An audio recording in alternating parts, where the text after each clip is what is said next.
नमस्ते, प्रणाम। मैं अतुल कुमार। जब चुनाव बीत जाता है, कोई भी चुनाव बीत जाता है तो उसकी चर्चा बंद हो जाती है, फिर अगले चुनाव की चर्चा शुरू हो जाती है। लेकिन मैं आज पिछले चुनाव की चर्चा करूंगा, आने वाले चुनाव की नहीं, पिछले चुनाव जो बीत चुका है।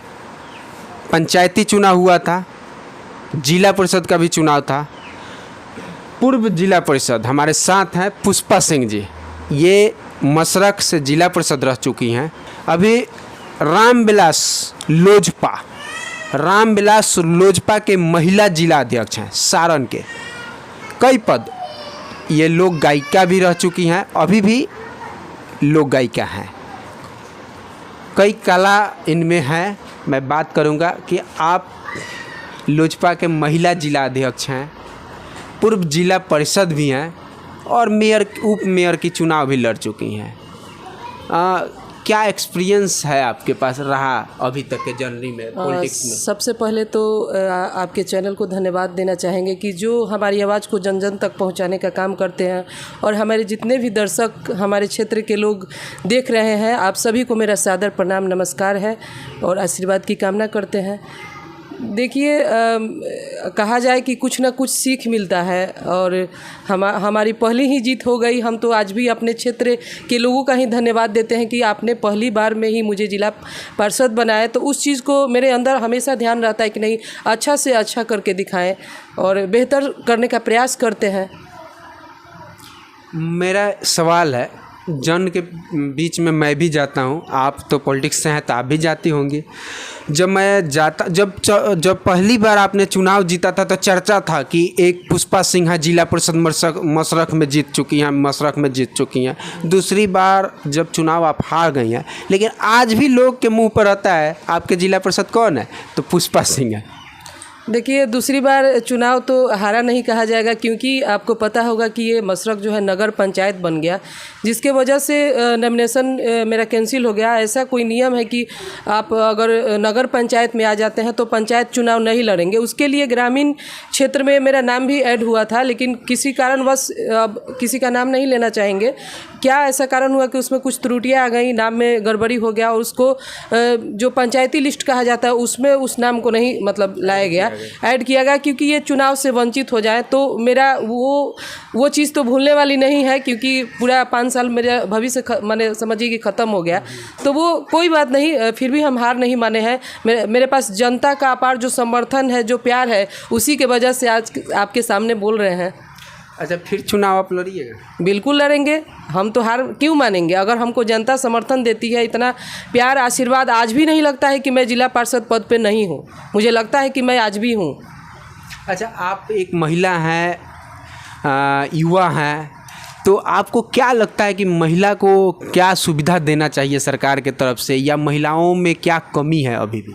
देखिए, महिला के लिए, खुद हम महिला हैं तो महिला के बारे में सोचना और विचार करना बहुत गर्व महसूस होता है। जो महिलाएं मेरे यहाँ आती हैं, छोटा छोटा सा काम उनका होता है, जैसे पेंशन हो गया, इंदिरा आवास हो गया, किसी का आधार कार्ड नहीं बने तो छोटे छोटे चीज़ों से, राशन कार्ड हो गया, इस तरह के कामों से देखिए बहुत लाचार रहती हैं, उनका बात कोई सुनने वाला नहीं होता है। लेकिन हमारे पास जो भी महिलाएँ आई हैं, वो उनका काम होना ही होना है, क्योंकि लगता है कि नहीं, बहुत दूर से आई हैं। एक तो महिला पैर निकाल के बाहर आई हैं, घर से बचा के, बच्चों को छोड़ के, काम धाम अपना छोड़ के आई हैं, तो उनका काम हमेशा करते हैं। रही बात उनके ज़रूरत की, तो बहुत सारी ऐसी महिलाएं हैं जिनको बहुत उद्योग धंधे की ज़रूरत है, कुछ करना चाहती हैं, आगे बढ़ना चाहती हैं। आपको पता है कि अभी महिलाओं को आरक्षण भी मिल चुका है, तो इसके लिए प्रधानमंत्री को मैं, नरेंद्र मोदी जी को मैं बहुत बहुत बधाई देती हूँ। और हम महिलाओं में काफ़ी उत्साह है कि हर चीज़ में महिलाएं सामने आएंगी और एक सशक्त महिला बनेंगी, क्योंकि एक बेटी खड़ी होगी तो उसकी जीत बड़ी होगी, ये चीज़ हम लोग को लगता है। अच्छा, आप जब महिला आरक्षण बिल की बात हुआ तो आपने बोला कि प्रधानमंत्री नरेंद्र मोदी को मैं धन्यवाद देती हूँ। प्रधानमंत्री नरेंद्र मोदी को ही क्यों धन्यवाद? यहाँ तो कांग्रेस ने भी सपोर्ट किया, कई दल इसको सपोर्ट किया, सभी लोग सपोर्ट किए, लेकिन अभी तो माननीय प्रधानमंत्री नरेंद्र मोदी जी का ही नाम आता है, क्योंकि बहुत दिनों से ये अटका हुआ था। 1994 में ये बिल सबसे पहले देवगौड़ा साहब ने लाया था। जी, बहुत दिनों से नहीं हो पाया। बिल्कुल बिल्कुल। आप देख सकते हैं न्यूज़ के माध्यम से भी देखिएगा तो नाम तो उन्हीं का आता है। प्रयास सभी का है, मानते हैं पार्टी में सभी लोग हैं तो सबके प्रयास से ही बना है। लेकिन अगर प्रधानमंत्री हैं तो उनका तो नाम लेना स्वाभाविक है ना, कि उनके ही आदेश से ये बिल पास हुआ है, क्योंकि सारा खेल तो उन्हीं को करना है, तो कैसे उनका नाम नहीं लिया जाए। अच्छा, उनका नाम बिल्कुल बिल्कुल। तो 33% आरक्षण मिला तो आप खुश हैं? बहुत खुश हैं, क्योंकि महिलाओं को सामने आने का मौका मिलेगा, संख्या बढ़ेगा, कहीं पुरुषों के मतलब हक में वो चलेंगी, वो बराबरी में रहेंगी। अब ये नहीं कहते हैं कि मतलब नहीं, महिला का भी एक सीमा होता है, और ये राजनीति है तो राजनीति के लिए भी महिला ज़रूरी है, क्योंकि महिलाओं को सुनने के लिए कोई नहीं जल्दी आता है।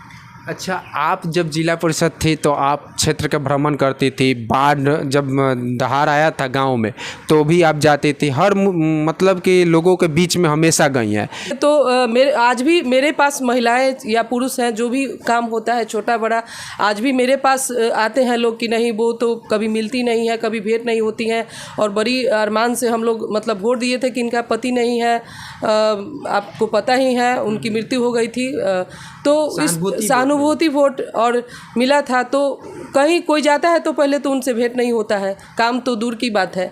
और रहा बात क्षेत्र में, तो इसके पहले हम थे तो सभी को पता होता था, एक छोटा सा मांगलिक कार्य भी होता था, या आपका खुशी का काम हो या गम का काम हो या फिर किसी भी कोई भी मंच हो, वहाँ पे आप हमको ज़रूर देखते होंगे।